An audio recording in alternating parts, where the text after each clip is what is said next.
South India shopping mall festive and wedding celebrations సరికొత్త designs తో అద్భుతమైన కలెక్షన్.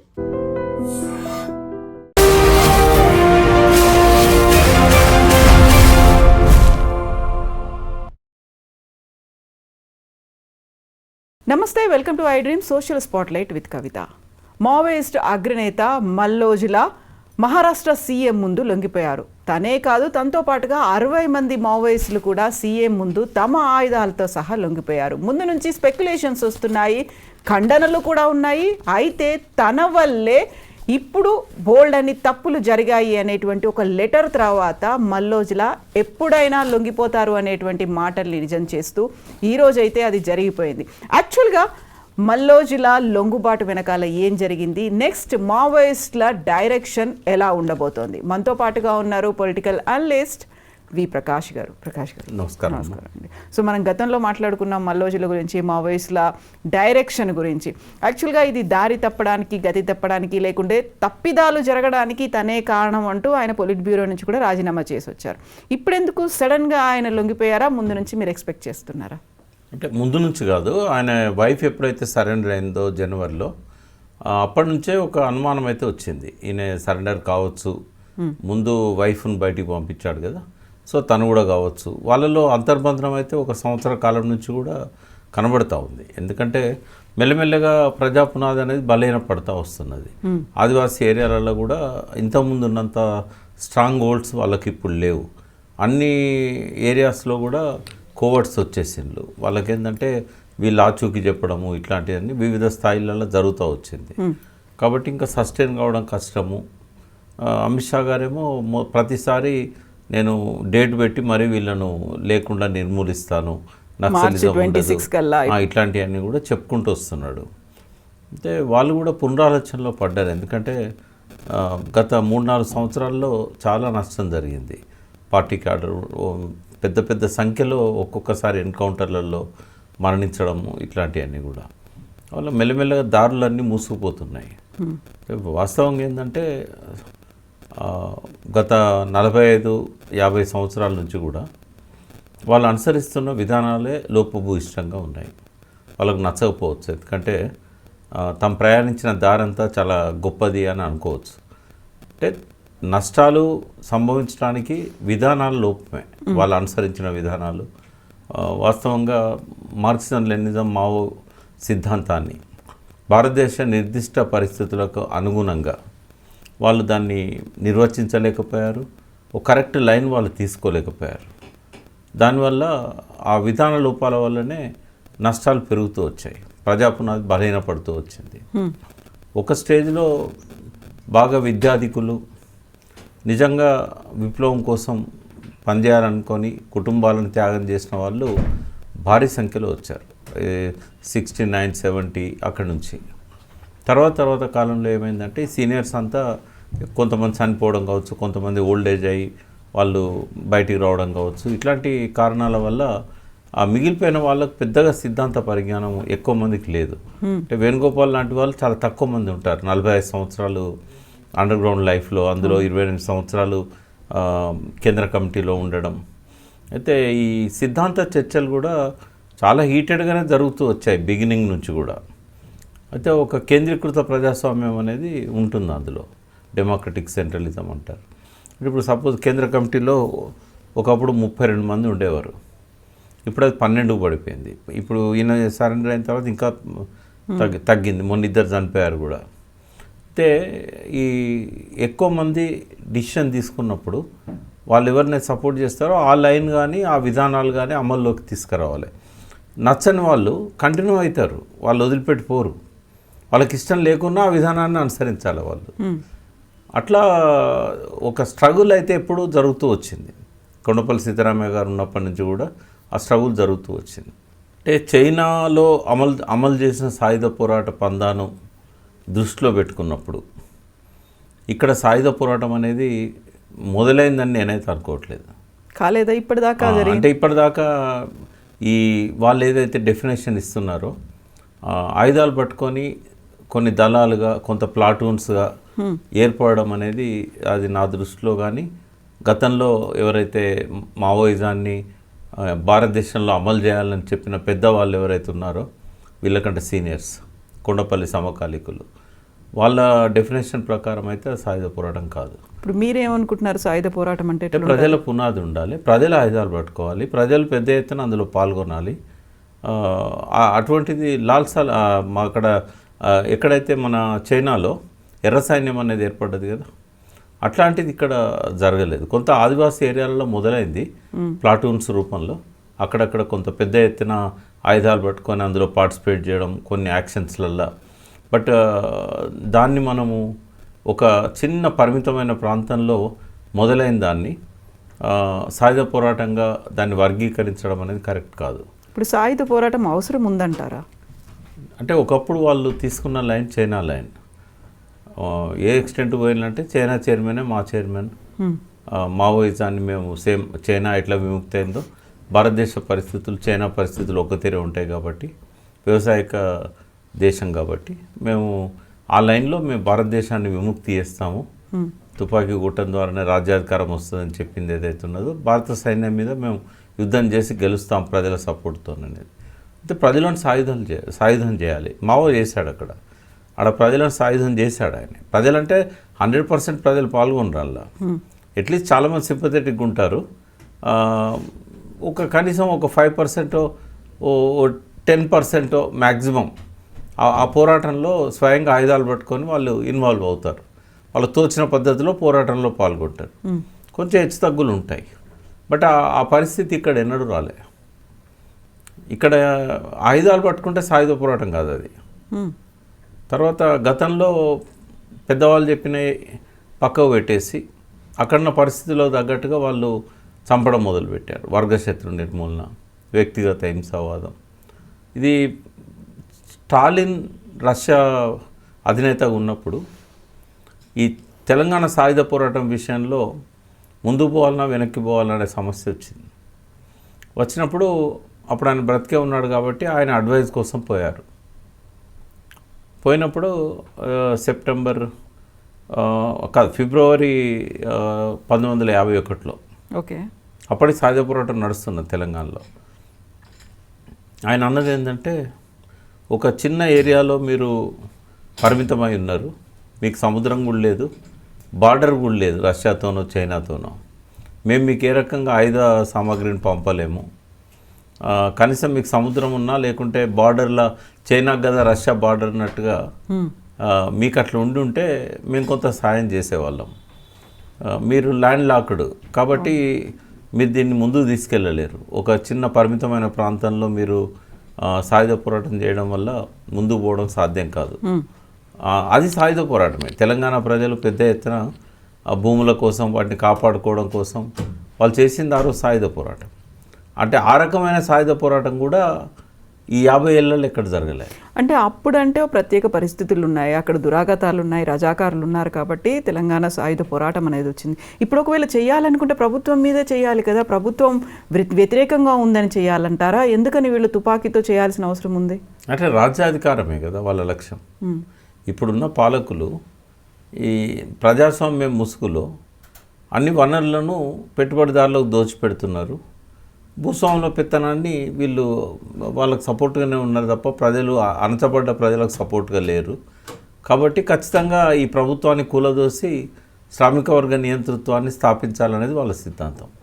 అంటే శక్తివంతమైన భారతదేశ సైనిక బలగాలను మనం ప్రజల సపోర్ట్తో గెలవాలి అనేది. అది సాధ్యమైద్దా కాదా అనేది పక్కకు పెడితే ఆ లైన్లో కూడా వాళ్ళు ప్రాపర్గా వర్క్ చేయలేదు అనేది నా ఉద్దేశం.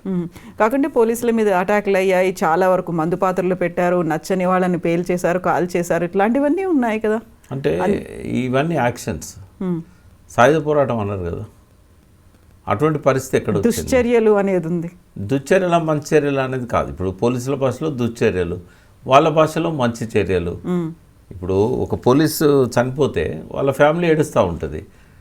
అది ఎవరైతే దాన్ని పేల్చేసిందో ఆ వెహికల్ని లేకపోతే అతన్ని చంపారో వాళ్ళు పండగ చేసుకుంటారు. అంటే ఇవన్నీ ఇండివిజువల్ యాక్షన్స్. స్టాలిన్ చెప్పింది ఏంటంటే, ఈ పని కట్టుకొని కొందరిని చంపాలని చెప్పి పోయి దాడులు చేయడం, చంపడం, అది వ్యక్తిగత హింసావాదం కిందకి వస్తుంది. ఆ రకమైన వర్గశత్రు నిర్మూలనను మార్క్సిజం గుర్తించదు, అది మార్క్సిజంలో భాగమే కాదన్నాడు. ఎప్పుడు అన్నాడు? 51లో అన్నాడు. వీళ్ళు చేస్తున్నది ఎప్పుడు? ఆ తర్వాత ఒక 15 ఏళ్ళకు 16 ఏళ్ళకు మొదలుపెట్టారు. 67లో మొదలుపెట్టి 50 ఏళ్ళకు పైన అదే కంటిన్యూ చేశారు. ఏదైతే స్టాలిన్ తప్పని చెప్పాడో, దేన్నైతే వ్యతిరేకించాడో, మార్క్సిజం దీన్ని కన్సిడర్ చేయదని చెప్పాడో, పరిమితమైన ప్రాంతాలలో సాయుధ పోరాటం నిలబడదని చెప్పాడో, దాన్నే ఆ తప్పునే వాళ్ళు ఆయన వద్దని చెప్పిన దాన్నే కంటిన్యూగా చేస్తూ వచ్చారు. ఇప్పుడు మల్లోజులా తను ఒక లెటర్ రాశారు, అభయ్ పేరుతో ఒక లెటర్ వచ్చింది. జరిగినటువంటి తప్పిదాలకు నేనే కారణం అంటే ఇవేనా తప్పిదాలు? ఆయన చేసిన తప్పిదాలు ఏమున్నాయి? అంటే ఇండివిజువల్ తప్పులు వేరమ్మా. అసలు మొత్తం భారతదేశ విముక్తి కోసం వాళ్ళు తీసుకున్న లైనే తప్పనేది దాదాపు ఒక 50 ఏళ్ళ క్రితమే అప్పుడు తరిమెల నాగిరెడ్డి, దేవులపల్లి వెంకటేశ్వరరావు లాంటి వాళ్ళు చెప్పారు.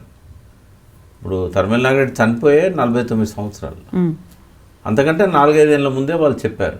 ఏమనంటే, మీరు తీసుకుంటున్న విధానం కరెక్ట్ కాదు. చారు మజుందార్ను ముఖం మీద చెప్పొచ్చారు, ఇది భారతదేశ విప్లవానికి ఇది ముందుకు తీసుకుపోయే లైన్ కాదు, నీతో మేము ఉండము అని చెప్పి ఎప్పుడు 1968 డిసెంబర్లో చెప్పొచ్చారు. అఖిల భారత విప్లవకారుల సమన్వయ కేంద్రం అని ఒకటి ఏర్పాటు చేశాడు ఆయన, ఇక్కడ పశ్చిమ బెంగాల్ డార్జిలింగ్లో. అక్కడికి పోయి చెప్పొచ్చారు, ఈ విధానమే తప్పు, ఈ పందానే తప్పు అని. అందులో కొంతవరకు 72లో చారు మజుందార్ చనిపోవడానికంటే కొద్ది రోజుల ముందు ఆయన రియలైజ్ అయ్యి ఇక్కడి నుంచి పోయిన ఈ సత్యమూర్తి గారికి అప్పుడు ఇక్కడ సిఓసి అని పెట్టారు, సెంట్రల్ ఆర్గనైజింగ్ కమిటీ. ఈ నాయకులతో చెప్పాడు ఆయన, మనం ఇప్పటిదాకా అనుసరించిన పందా తప్పు అని. అది ఆల్రెడీ అంతకంటే 4 ఏళ్ళ ముందే దేవులపల్లి వెంకటేశ్వరరావు గారు చెప్పారు. ఇప్పుడు మీరు ఒకసారి డాక్యుమెంట్ చదివితే భారత విప్లవకారుల్లో అతివాద ధోరణి అని ఈ పీపుల్స్ వార్ లీడర్స్ ఎవరైతే కొండపల్లి సీతారామయ్య, సత్యమూర్తి, చారు మజుందార్ వీళ్ళ మీద రాసిన డాక్యుమెంట్ అది. ఆ రోజు ఆయన ఏం చెప్పిండో ఇవాళ అది అక్షర సత్యమైంది. అంటే ఆ డిస్కషన్ ఇండివిజువల్ చర్యల మీద కాదు, భారతదేశ విప్లవం కోసం అనుసరించాల్సిన పందా ఏంది అనే దాని మీద చర్చ జరిగింది. ఆయన ఎప్పుడు కూడా తెలంగాణ సాయుధ పోరాటం ఏ పద్ధతిలో మొదలైందో, ఏ పద్ధతిలో ముందుకు సాగిందో అదే భారతదేశ విప్లవానికి దారితీస్తుంది తప్ప ఈ రకమైన సాయుధ చర్యలు, వ్యక్తిగత హింసావాదం, వర్గశత్రు నిర్మూలన అనేది ఇవి భారతదేశానికి విప్లవాన్ని తేలేవు అని 50 ఏళ్ళ క్రితం చెప్పాడు. నేనైతే దాన్నే నిజమని నమ్ముతున్నాను. ఎందుకంటే ఆయన ఏం చెప్పిండో 50 ఏళ్ళ అనుభవాలు అవే చెప్పినాయి.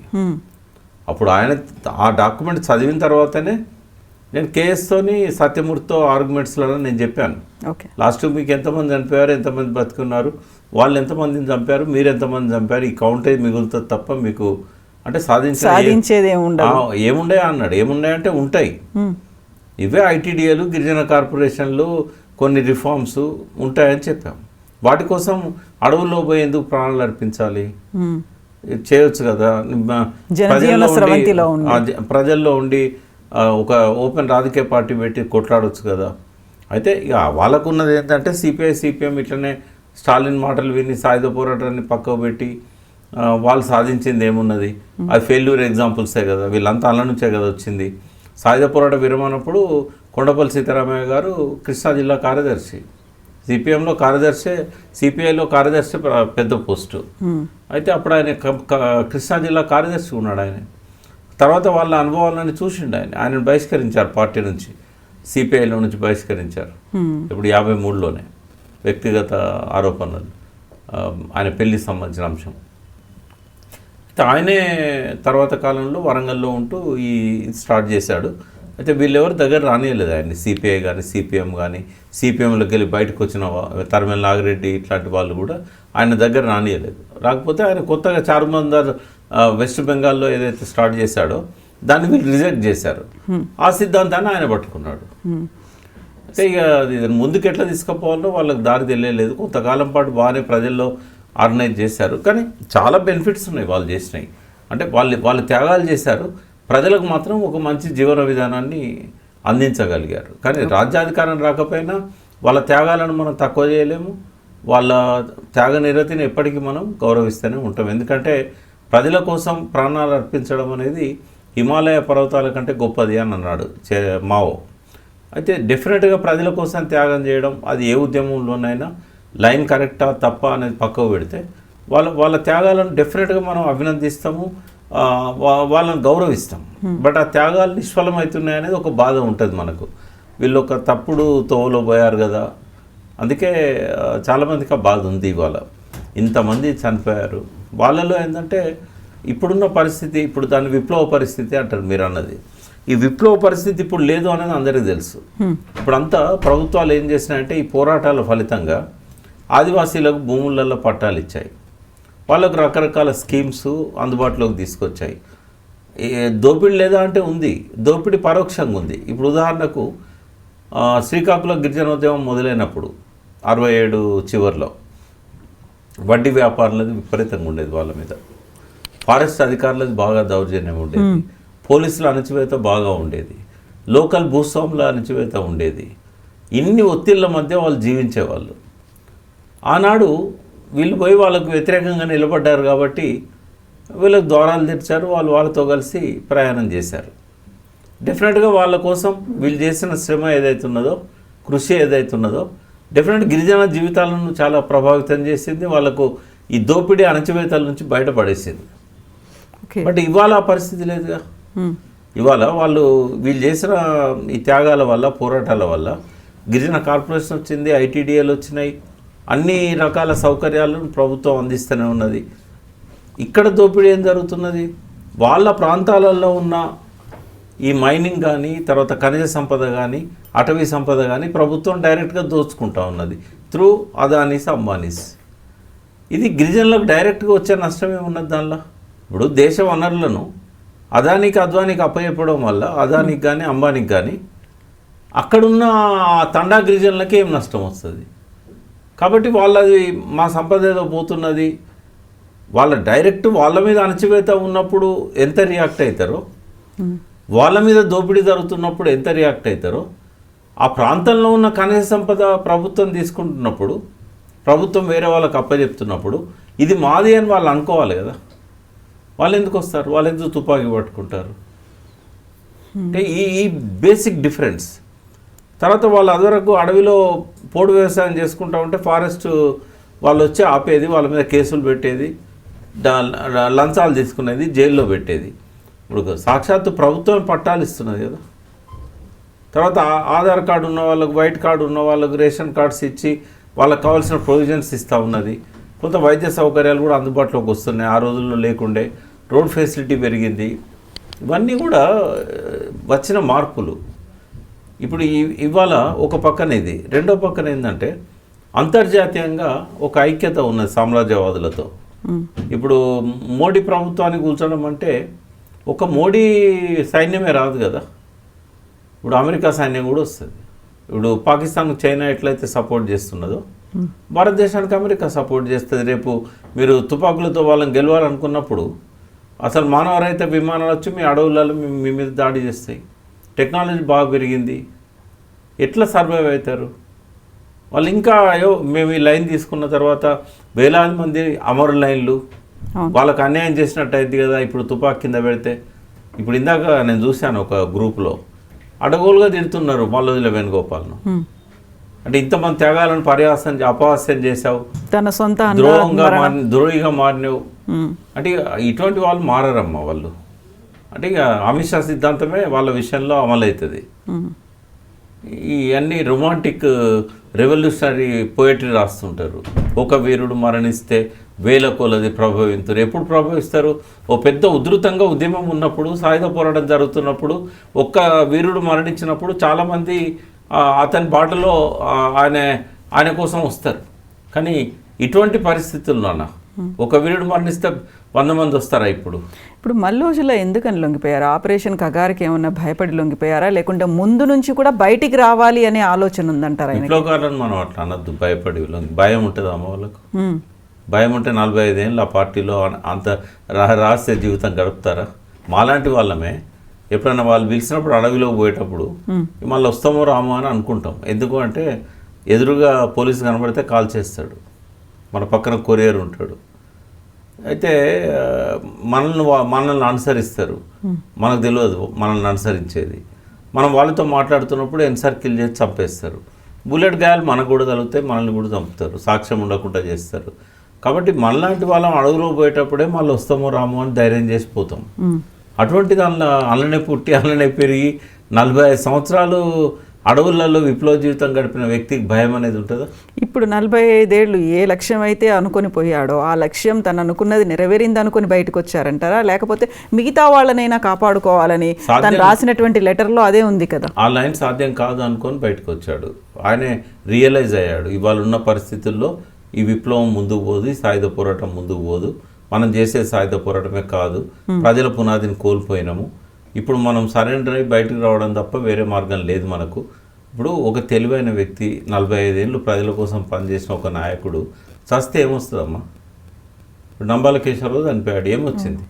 ఓ పాట వస్తుంది, ఓ ఎర్రజెండా ఎగురుతుంది, ఆయన శవం మీద ఎర్రజెండా కప్పుతారు, ఆయన ఒక అమరుడిగా కీర్తిస్తూ కవితలు రాస్తారు.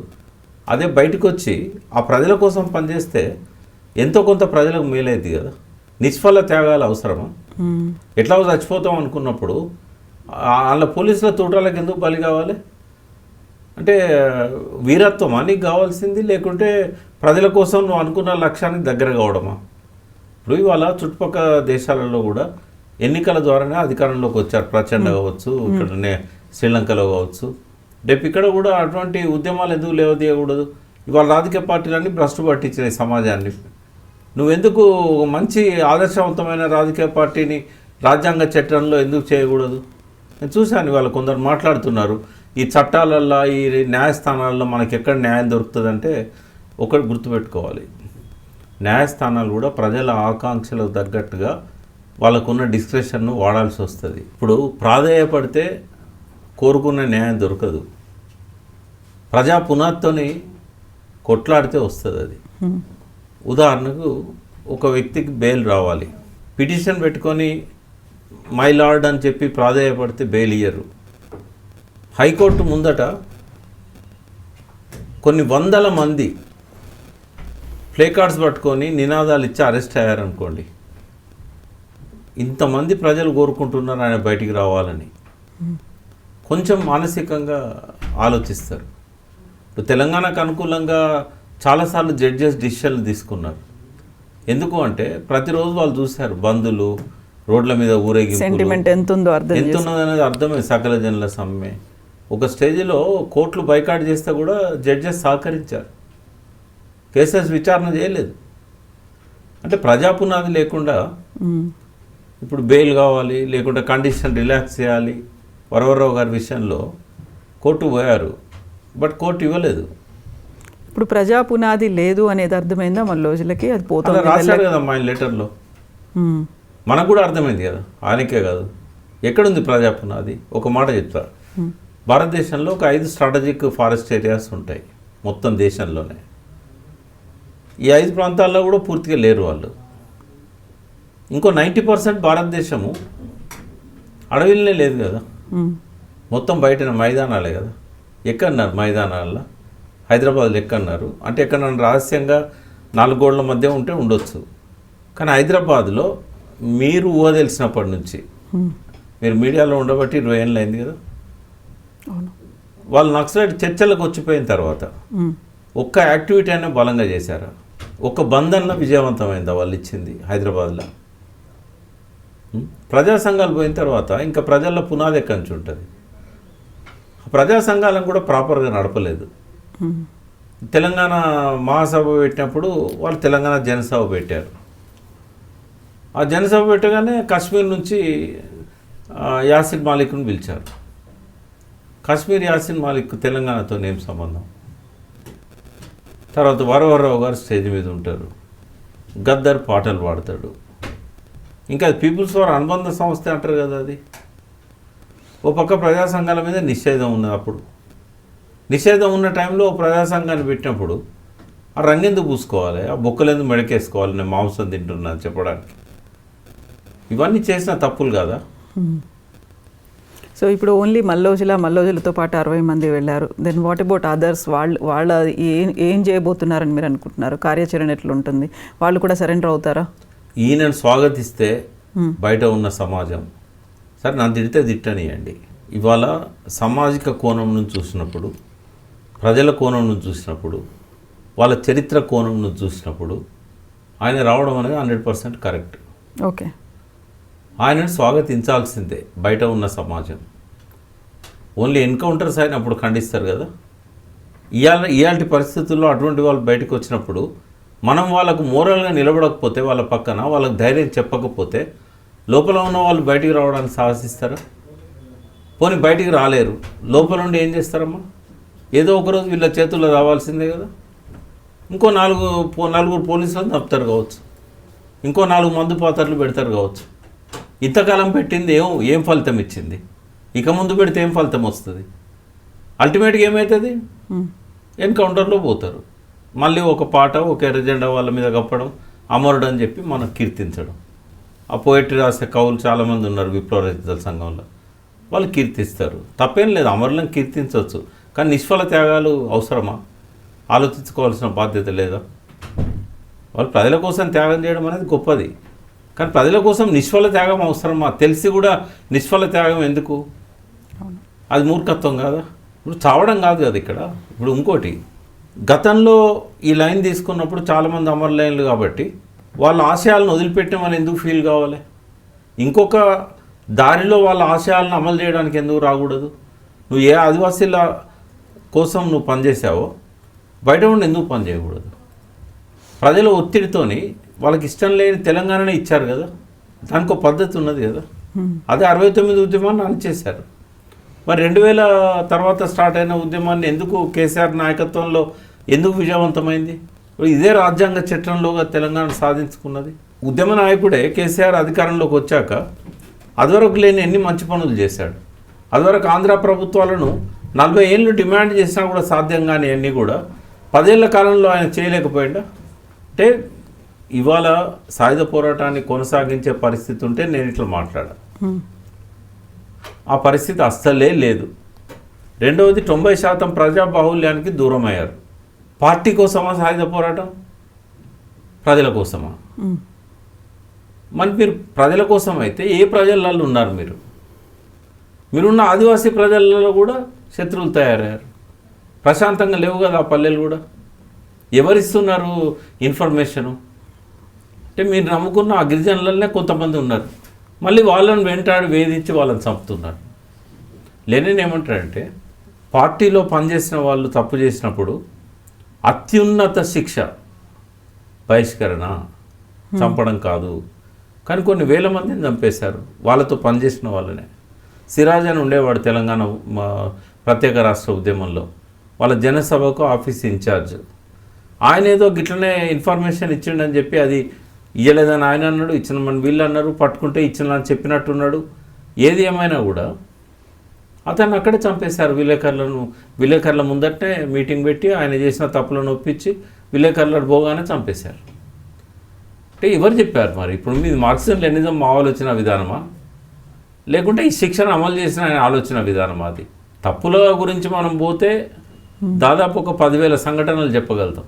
అన్నీ ఉన్నాయి, మంచి ఉన్నది, చెడు ఉన్నది, కానీ విధాన లోపం ఉన్నది అనేది నేను చెప్తున్నాను.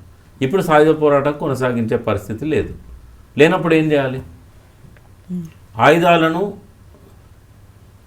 సరెండర్ చేయడం అనేది అది వాళ్ళ ఇష్టం. రేపు మళ్ళొకసారి సాయుధ పోరాటం ముందు తీసుకుపోయే పరిస్థితులు వస్తాయని అనుకుంటే అది సరెండర్ చేయాల్సిన అవసరమే లేదు కదా. పాండవులు కూడా అజ్ఞాతవాసంలో ఉన్నప్పుడు ఏం చేశారు? జమ్మి చెట్టు మీద పెట్టారు. విజయదశమి రోజు ఆ జమ్మి చెట్టు మీదకి వెళ్ళి అవి తీసి శమీ పూజని చేస్తాం. అవి తీసి మళ్ళీ ఆయుధాలు పట్టుకున్నారు, గెలిచారు కురుక్షేత్ర యుద్ధంలో. ఆ సమయం వస్తుంది అని అనుకోండి, ఆయుధాలు సరెండర్ చేయాలనే సిద్ధాంతం ఏం లేదు. ఇప్పుడు ఈవెన్ ఇవ్వాలంటే వేణుగోపాల్ గారు ముందు పోలీసులకు ఇచ్చిన మాట ప్రకారం కొంతమందితో సరెండర్ అవుతా అని చెప్పి ఉండొచ్చు. అందుకని ఆయుధాలను తీసుకుపోయి వాళ్ళకి అప్పచెప్పి ఉండొచ్చు. అట్లయితేనే ప్రాణాలతో వదిలేస్తామని చెప్పి ఉండొచ్చు వాళ్ళు. నేనేమంటున్నా అంటే, భవిష్యత్తులో ప్రజాక్షేత్రంలో ఉండాలనుకునే నక్సలైట్స్ ఇప్పుడు ఆ సాయుధ పోరాట మార్గాన్ని తాత్కాలికంగానైనా కామా పెట్టాలనుకుంటే, ప్రజాక్షేత్రంలో ఉండాలనుకున్నప్పుడు సరెండర్ కావాలి. ప్రజాక్షేత్రంలో ఉండాల్సిన అవసరం లేదు, టైం కోసం వెయిట్ చేద్దాం అనుకున్న వాళ్ళు ఎక్కడైనా ఉండొచ్చు కదా, తలదాచుకోవచ్చు కదా. ఇప్పుడు హైదరాబాద్కి వచ్చి యూసుఫ్గూడలో ఎక్కడనో ఒక ఇంట్లో 4 గోడల మధ్యలో ఉంటే వాళ్ళని ఎవరు గుర్తుపడతారు? సెల్ ఫోన్ ఒకటి పక్క పడేస్తే తెలిసిన వాళ్ళతో సంబంధాలు కట్ చేసుకుంటే వాళ్ళు ఎవరు గుర్తుపడతారు? సమయం కోసం వేచి ఉండొచ్చు కదా. లేదు మేము విప్లవ సిద్ధాంతాన్ని ఇంకొక రకంగా అమలు చేస్తామనుకున్నప్పుడు కొత్త పేర్లతో రావాలి, లేదా సరెండర్ కావాలి. సరెండర్ అవ్వడానికి ఆయుధాలు షరత్ అయినప్పుడు ఆయుధాలు ఇచ్చేయాలి, తర్వాత కావాలనుకుంటే దొరుకుతాయి కదా. నేనేమంటున్నా అంటే ఎవరిని తప్పు పట్టాల్సిన అవసరం లేదు ఈ పరిస్థితుల్లో. వేణుగోపాల్ను కూడా తప్పు పట్టాల్సిన అవసరం లేదు. ఒక రాయేస్తే మిగతా వాళ్ళు 100 రాళ్ళు వేస్తారు. ఇలా పార్టీ నుంచే రాళ్ళు పడుతున్నాయి ఆయన మీద. ఇంకా ఎంత ఎక్స్టెండ్కి పోయారంటే ఆయన ఈ డైలాగ్ కంటిన్యూ చేస్తున్న సమయంలో 2 కేంద్ర కమిటీ సభ్యులు చంపబడ్డారు. దానికి కూడా ఆయనే బాధ్యుడు అని చెప్తున్నారు. ఓ 45 ఏళ్ళు కేంద్ర దానిలో రహస్య జీవితంలో ఉండి అందులో 28 సంవత్సరాలు కేంద్ర కమిటీలు ఉన్న వ్యక్తి తన ప్రాణాల కోసం ఆయన సహచరులను పట్టిస్తాడా? మేమైతే నమ్మలేము. ఓకే, కానీ ఇట్లాంటి ఆరోపణలు ఆయన మీద చేస్తున్నారు. ఇవన్నీ కూడా ఏమైతే అంటే మిగిలిన వాళ్ళు ఎవరైనా రాదలుచుకుంటే వాళ్ళకు ఇది బంధాలు అవుతాయి. మనం కూడా బయటికి పోతే మనల్ని ఇన్ఫార్మర్ అంటారు, మనల్ని ఇట్లనే తిడతారు అని చెప్పి వాళ్ళు రాకుండా వాళ్ళనే కంటిన్యూ అయ్యే పరిస్థితికి దారితీస్తుంది. బట్ ఇవాళ ఇంకొక పార్ట్ మనం మాట్లాడుకుందాం. బయటకు వచ్చి ఏం చేయాలి? వేణుగోపాల్ బయటకు వచ్చండి, ఏం చేయాలి? జనజీవన స్రవంతిలో కలిసిపోవడం అంటే జనజీవన స్రవంతిలో కలవడం కాదు, జనజీవనాన్ని ప్రభావితం చేసే విధంగా అరుదైన నాయకుడు ఆయన. అన్ని విషయాల మీద సమగ్రమైన అవగాహన ఉంది, లోతైన అవగాహన ఉంది, కావలసినంత అధ్యయనం ఉంది. ప్రజలకు నాయకత్వం వహించాలి. ఎంతోమంది ఇప్పుడున్న వ్యవస్థ బాగాలేదు అని చెప్పే వాళ్ళు ఉన్నారు, అన్ని రంగాలలో ఉన్నారు, హక్కుల కోసం పోరాడే వాళ్ళు ఉన్నారు, ప్రకృతిని కాపాడుకోవాలనే వాళ్ళు ఉన్నారు. ఈ ప్రజలను కరప్ట్ చేస్తున్నారు, ఓటు చోరీతో గెలుస్తున్నారు అని చెప్పి ఏదైతే చెప్తున్నారో ఇటువంటి వాటికి వ్యతిరేకంగా నిలబడాలి. కావలసినంతమంది గత 50 ఏళ్ళల్లో సరెండర్ అయిన నక్సలైట్స్ ఉన్నారు. అలా నిజాయితీ ఉన్న వాళ్ళను వాళ్ళకు నాయకత్వం వహించాలి, మళ్ళీ చేరదీయాలి.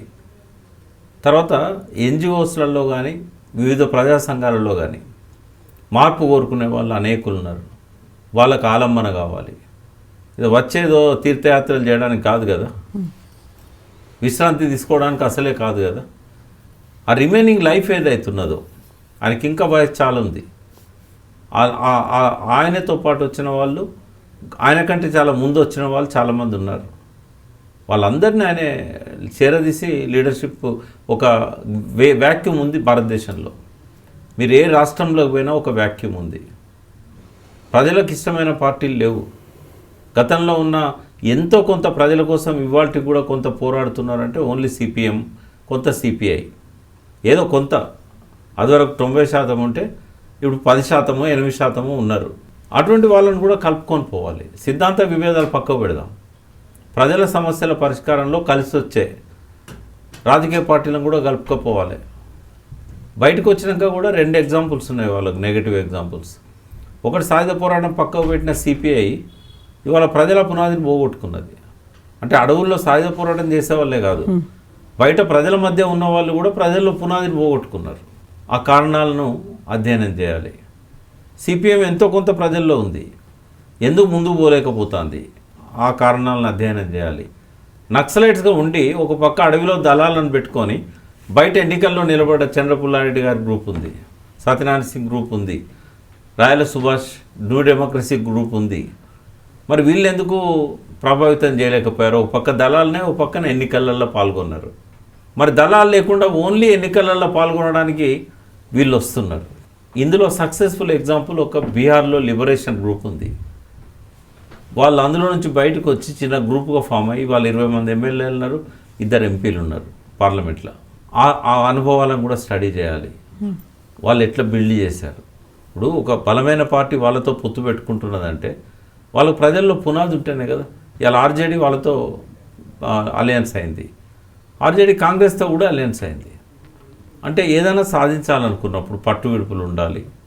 లెనిన్ రాస్తాడు, ఒక్క అడుగు వెనక్కి వేసినంత మాత్రాన ఫెయిల్ అయినట్టు కాదు, ఒక జంప్ చేయాలన్నప్పుడు ఒక అడుగు వెనక్కేసి జంప్ చేయాలి, 2 అడుగులు ముందు పోవడానికే ఇవాళ ఒక అడుగు వెనక్కేయాలి అని చెప్పాడు.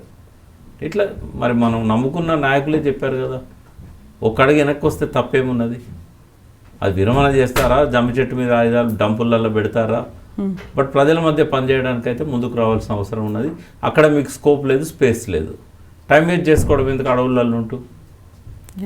ఏదో ఒక పద్ధతిలో ప్రజలలో ఉండి ప్రజల సమస్య దోపిడీ లేదా అంటే ఇంత ముందు కంటే చాలా ఎక్కువ ఉంది. ఇప్పుడంతా కార్పొరేట్ దోపిడీ కదా, ప్రత్యక్ష దోపిడీ కాదు, ఇది పరోక్ష దోపిడీ.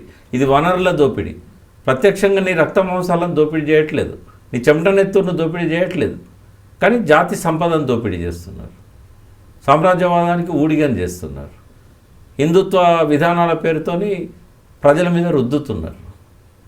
మళ్ళీ ఒకసారి తిరోగమనం వైపుగా ప్రజలను నడిపించే ప్రయత్నాలు జరుగుతూ ఉన్నాయి. ఇక్కడ మీ అవసరం ఎప్పటికంటే ఎక్కువగా ఉంది. మరి అది చేయాలి కదా బయటకు వచ్చిన తర్వాత. కాబట్టి తెలివైన వాళ్ళు, అధ్యయనం చేసిన వాళ్ళు, ప్రజల కోసం ప్రాణాలు ఇవ్వడానికి ఇంతకాలం బ్రతికిన వాళ్ళు చెట్ల కిందనో అడవులలో గుహలలోనో ఊరికే టైం వేస్ట్ చేసుకోవడం అనేది సరైనది కాదు. వాళ్ళు ప్రజల్లోకి రావాలి, వాళ్ళు ఆయుధాలను ఎక్కడ పెడతారు అనేది వాళ్ళ ఇష్టం, భవిష్యత్తులో సాయుధ పోరాటం చేస్తారా చేయరనేది వాళ్ళ ఇష్టం.